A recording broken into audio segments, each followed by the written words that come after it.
विचार को एक बूंद बूंद से सागर के रूप में विकसित करना है। बहुत बहुत धन्यवाद माननीय मंत्री जी, हमारा मार्गदर्शन करेंगे। और अब हमारे माननीय मुख्य अतिथि माननीय केंद्रीय रक्षा मंत्री श्री राजनाथ सिंह जी से मैं सादर निवेदन करती हूँ कि कृपया अपनी प्रेरणा में वाणी में हम सभी का उचित मार्गदर्शन करें।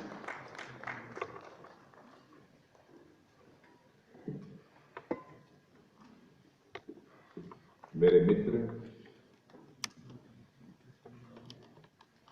और भारत सरकार के वरिष्ठ मंत्री, और यदि मैं कहूं कि सचमुच वो बहुमुखी प्रतिभा के धनी हैं, जिसे वर्सटाइल जीनियस कहा जाता है, ऐसे रोड ट्रांसपोर्ट, हाईवे और एमएसएमई के मंत्री Shri Nitin ji Gadkari.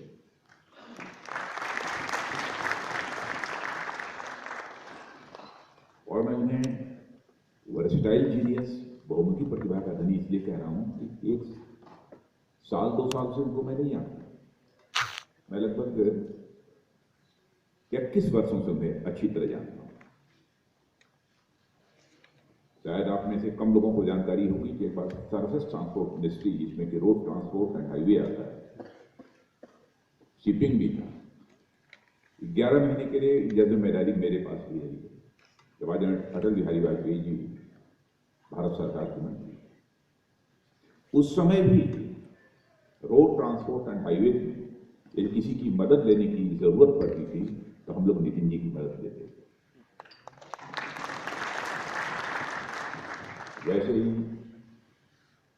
General retired doctor VK Singh ji, minister of state, Premkant ji काम, CEO NITI Aayog, Shri Girdhar ji, secretary road transport and highway, and Shri Sukhbir Singh ji Sandhu, chairman NHAI. सबसे पहले तो मित्रों, आज मैं इस राष्ट्रीय सड़क सुरक्षा माह के उद्घाटन के अवसर पर अपनी तरफ से आप सबको हार्दिक शुभकामनाएं देता हूं। और मैं समझता हूं कि इस प्रकार के देशव्यापी और जनहित के कार्यक्रम जब प्रारंभ किए जाते हैं तो स्वाभाविक रूप से सबको प्रसन्नता भी होती है, और साथ ही साथ एक विश्वास, एक कॉन्फिडेंस भी उनके अंदर डेवलप करता है कि हम जिस लक्ष्य को लेकर आगे बढ़ रहे हैं उसमें हमें निश्चित रूप से कामयाबी मिलेगी। यदि आज आपके सामने में खड़े होकर राष्ट्रीय सड़क सुरक्षा माह मनाए जाने वाले कार्यक्रम के संबंध में संबोधित कर रहा हूं, तो मुझे स्वाभाविक रूप से याद आती है कि 2 बार सड़क दुर्घटना मेरी भी हो चुकी, और वह कोई सामान्य दुर्घटना नहीं हुई, बहुत गंभीर दुर्घटना हुई। एक बार 98 में इसी गाजियाबाद के बगल में पिलखुआ में, जिसमें कि हमारी गाड़ी का सामने वाली ट्रक के साथ हेड ऑन कोलिजन हुआ था, और हमारी गाड़ी बिल्कुल उछलकर पटरी पर जाकर गिरी थी और गाड़ी में आग लग गई थी, और उस समय भी मैं गाड़ी में मौजूद था। सड़क से गुजरने वाले लोगों ने मुझे बाहर निकालकर पूछा। वैसे ही गुजरात में इलेक्शन कैंपेनिंग से जब शाम को वापस लौट रहा था, हमारी गाड़ियों का काफिला था, लेकिन कहीं न कहीं दिन भर की थकावट के कारण, चाहे हमारे ड्राइवर की आंख लगी हो, जो कुछ भी हो, रात का समय था, सामने वाले आने वाली कई ट्रकें, एक ट्रक के साथ उसका भी हेड ऑन कोलिजन हुआ, उसमें भी हमारे ड्राइवर की जान चली गई। और आज जब मैं राष्ट्रीय सड़क सुरक्षा माह के इस कार्यक्रम के अवसर पर भी आपके सामने अपनी बात रख रहा हूं, हमारे ही मंत्रालय के हमारे सहयोगी श्री प्रदीप नाइक, राज्य मंत्री आयुष मंत्रालय भी इनके पास है, पिछले सप्ताह ही उनकी भी गाड़ी की दुर्घटना हुई, और उनकी पत्नी हमारे बीच नहीं हुई, वो भी उनके साथ मौजूद थी, और एक उनकी सहयोगी की भी जान चली गई। दुर्घटना होने से केवल एक व्यक्ति की क्षति अथवा एक परिवार की ही क्षति नहीं होती, कि पूरे देश की अर्थव्यवस्था को भी यह प्रभावित करता है। और जहां तक मेरी जानकारी है कि जितने रोड एक्सीडेंट्स हमारे देश में हो रहे हैं, उसके परिणाम स्वरूप लगभग, जैसा मुझे बताया गया है, कि जीडीपी का 3% का लॉस होता है देश की अर्थव्यवस्था में। इसलिए इस राष्ट्रीय सड़क सुरक्षा माह का आयोजन प्रतिवर्ष यह अपने में महत्वपूर्ण है। और जैसा इसके पहले नितिन जी ने भी कहा, डॉक्टर वीके सिंह जी ने भी कहा कि एक माह की ही हमारी यह जिम्मेदारी नहीं बनती है लोगों में अवेयरनेस डेवलप करने की, बल्कि यह सिलसिला तो सतत चलते रहना चाहिए ताकि हम लोगों के अंदर जागरूकता पैदा कर सकें। और मैं जानता हूं कई बार बहुत ज्यादा हम प्रिकॉशन लेते हैं, प्रिकॉशन लेने के बावजूद भी दुर्घटनाएं अपनी गलती के कारण नहीं, बल्कि सामने आने वाली जो गाड़ियां होती हैं, उसके जो ड्राइवर होते हैं, उनके कारण भी दुर्घटनाएं होती हैं। यह भी है। लेकिन मैं समझता हूं जागरूकता यदि अभियान हम चलाते हैं तो केवल यह जागरूकता सभी के अंदर पैदा होगी, गाड़ी चलाने वाले के अंदर भी, गाड़ी पर बैठने वाले के अंदर भी। अब आप कहेंगे कि गाड़ी के अंदर बैठने वाले के अंदर जागरूकता की क्या आवश्यकता है? इसलिए आवश्यकता है, जिस 98 के अपने एक्सीडेंट की मैं चर्चा कर रहा था, 4 सितंबर next day Banaras Hindu University में शिक्षक दिवस के कार्यक्रम को मुझे संबोधित करना था, मुझे ट्रेन पकड़नी थी। मैंने ही अपने ड्राइवर को यह कहा कि आप आगे की जो गाड़ी चल रही है इसको छोड़ो, बड़ी सिक्योरिटी की गाड़ी, और गाड़ी जल्दी आगे बढ़ाओ ताकि कहीं ट्रेन हमारी छूट न जाए। इसी कारण हमारी दुर्घटना हुई। इस अवेयरनेस की सभी के लिए जरूरत है। इसलिए सचमुच इस प्रकार के कार्यक्रमों की बहुत ही अहमियत है। आज मैं तमिलनाडु का प्रेजेंटेशन देख रहा था, सचमुच मुझे बेहद खुशी हुई है। मैं तमिलनाडु को विशेष रूप से इसके लिए मैं बधाई देना चाहता हूं। जिस प्रकार का कार्यक्रम, जिस प्रकार से रोड सेफ्टी के दृष्टि से रोड एक्सीडेंट इन्होंने तमिलनाडु में काम किया है।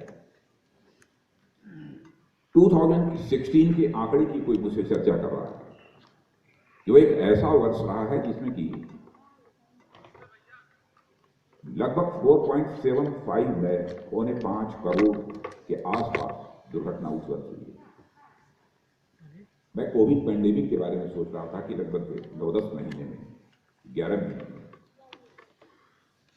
अधिकतम लोगों की 1.5 लाख से कुछ अधिक जाने गए, लेकिन आज भी रोड एक्सीडेंट के कारण उससे ज्यादा लोगों की जाने जा रही है। यह कोई सामान्य चुनौती हमारे लिए नहीं, यह बड़ी चुनौती है। और मैं पूरी तरह से आश्वस्त हूं, यहां पर हमारे नितिन जी गडकरी जैसे मंत्री का नेतृत्व है, इसमें हमको कामयाबी मिलकर रहेगी, इसमें कहीं संदेह नहीं है। मैं पूरी तरह से आश्वस्त हूं। सामान्यतः दुर्घटनाएं जो होती हैं, सड़क की डिजाइनिंग ठीक न होने के कारण भी दुर्घटनाएं होती हैं, कभी रोड की क्वालिटी भी पुअर होने के कारण दुर्घटनाएं होती हैं। अब जैसा उन्होंने कहा कि कारण कई हैं, सारे कारणों की यहां पर बहुत डिटेल में जाकर चर्चा नहीं करना चाहता, लेकिन उन्होंने कहा कि ड्राइवर की आंख खराब है, उसके कारण भी दुर्घटना होती है। सबको टेस्ट कराना चाहिए जिसके पास भी गाड़ी है। लेकिन मैं नितिन जी को बताना चाहता हूं कि अभी अभी मुझे हमारे प्रभात त्रिपाठी, हमारे एटीएस ने यह बतलाया कि हमारे यहाँ सभी जितने भी ड्राइवर्स हैं, सबके आंख की चेकिंग हो चुकी है। ये प्रिकॉशन हम लोगों ने पहले लिया है। और सामान्यतः ज्यादा जो दुर्घटनाएं होती हैं, जो 18 से 45 वर्ष की उम्र के बीच के लोग होते हैं। अब उस समय की बात मैं कर रहा हूं जब मैं मंत्री था, उस समय जो आंकड़े आए। अब इस समय क्या है मैं नहीं कह सकता, लेकिन ज्यादातर दुर्घटनाएं 18 से 45 वर्ष की आयु के लोगों की हुई हैं। जबकि वो हमारे देश के कितने बड़े एसेट हैं, कितने इंपॉर्टेंट एसेट है हमारा ये यूथ, ये किसी को बतलाने की जरूरत नहीं है। मित्रों, आपको इस बात की भी जानकारी है कि अटल जी ने ये चौड़ी चौड़ी सड़कें जो सारे देश में दिखाई दे रही थी, यह सिलसिला उन्हीं के नेतृत्व में प्रारंभ हुआ। और उस समय भी नितिन जी का सहयोग, मुझे याद है एक मीटिंग बुलाई थी आज अटल बिहारी वाजपेयी जी, मैं मंत्री था, तो मीटिंग बुलाए जाने के पहले उन्होंने कहा कि महाराष्ट्र के जो मिनिस्टर हैं, सड़क परिवहन मंत्री नितिन गडकरी को भी उस बैठक में बुला लें। मैंने नितिन जी के ऊपर उस समय भी अटल जी का इतना बड़ा विश्वास था, जबकि वह राज्य के सामान्य मंत्री थे। यानी उनकी स्किल पर, उनकी कुशलता पर, उनकी योग्यता पर, उनकी क्षमता पर इतना भरोसा। और आज तो मैं कह सकता हूं कि हमारे नितिन जी के नेतृत्व में उनका मंत्रालय हाईवे पर बिल्कुल फर्राटे भर रहा है, फर्राटे की रफ्तार से चल रहा है, इसमें कहीं नहीं। और ये सड़कें हमारे देश की जीवन रेखा होती हैं, और किस तेजी से काम हो रहा है। और जब इन्होंने मुझे बताया कि 40 किलोमीटर पर डे सड़कों का निर्माण हो, आज से 10 वर्ष पहले तो कोई ये कल्पना भी नहीं कर सकता था कि 40 किलोमीटर पर डे इस रेट से सड़कों का निर्माण हो, ये कोई सोच भी नहीं सकता। लेकिन अभी इस लक्ष्य को भी वो हासिल करने जा रहे हैं। इसके लिए मैं पूरे मंत्रालय को अपनी तरफ से हार्दिक बधाई देता हूं। और मैं पूरी तरह से आश्वस्त हूं, जिस तरीके से ये जागरूकता का अभियान रोड ट्रांसपोर्ट और हाईवे मिनिस्ट्री ने प्रारंभ किया है, उससे लोगों के अंदर जागरूकता पैदा होगी और जिस लक्ष्य को हम हासिल करना चाहते हैं, उस लक्ष्य को हासिल करने में भी हमें कामयाबी हासिल होगी। ब्लैक स्पॉट्स की बात हुई कि नेशनल हाईवे पर कैसे ब्लैक स्पॉट्स आइडेंटिफाई किए जाएं, वहाँ क्या क्या किए जाने चाहिए, इस संबंध में भी यहाँ पर चर्चा हुई है।